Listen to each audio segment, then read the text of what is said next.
After the first 6 minutes of horrendous basketball from our team, that's all we said in the timeout was let's, it just, for whatever reason, it just looked like the first 6 minutes we were there to play basketball, but I thought they were really invested into the game, and why that changed, I don't know, but it was good. And we went to an open set, which we rarely do. I just didn't see us with we didn't have anything going. And Jameer picked up that one foul, and we just decided to go, basically open spread. And we told Ron we'd get to the rim, and use his instincts. He'll find open guys. Doc, did you know something was wrong? It happened right in front of you when he went. Immediately. Yeah, it was no doubt. Right when he went down, I was already out on the floor. I think I don't know, Gilbert or somebody was standing near him, and I just told him don't touch him, because you could see it was not good. Flashback to last year in the playoffs. I mean, is that what you thought immediately? Yeah, exactly. And this one looked worse, so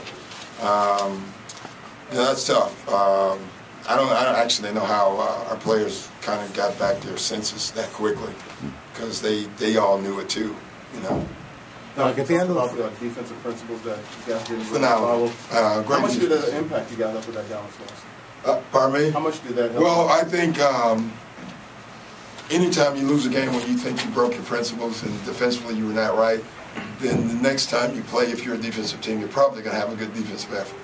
And I thought we did that. It's I got to say this with Baby and Herb. It was a test for them. It was tough tonight because we were going to leave them on an island. And Dwight had it going early.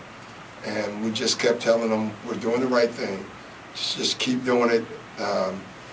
And that was tough for them. And the fact that they stayed with it and stayed doing it was good. Some of the threes looked like they were good looks, but, they just missed a ton of them. What was that? Some of the threes just looked. Yeah, I thought in the first half. The second half, I didn't think they had a lot of good looks. In the first half, they had 1 3, and, Lawrence said, hey, man, he told the team, hey, guys, they only have 1 3. And I said, yeah, but they had 6 great looks. All right, and I said, we can't test that. That's not going to work.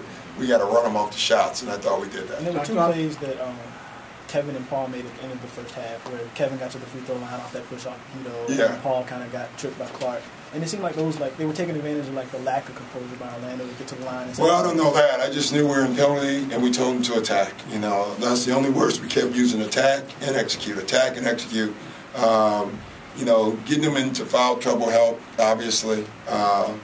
So it was just a good win. Would you like to see Rondo be that aggressive, taking the ball to the basket every game? Well, it really depends on the game. I want him to be aggressive every game. We're not going to run spread every game because that doesn't make a lot of sense every night. We like to match up with him, especially Jameer wanted to stay on the floor because of his fouls. So, but that is how we want him to take the ball to the basket. Whenever he does go, you want him to go with power and speed and be willing to get fouled. And I thought over everything, that was it. Obviously he made great shots and all that. I just like the fact that he had no problem if he got fouled. Like Tuesday in Sacramento, challenging him to get the line 10 times. Yeah, we're trying. He's not going to get there 10 times, but the more he gets there, Rondo's going to be a good free throw shooter. That's my belief. Obviously, he's got to prove that to everybody else. But I believe that. And I just think the only way he can do that is by getting to the line. And that's why, that's what's behind all that.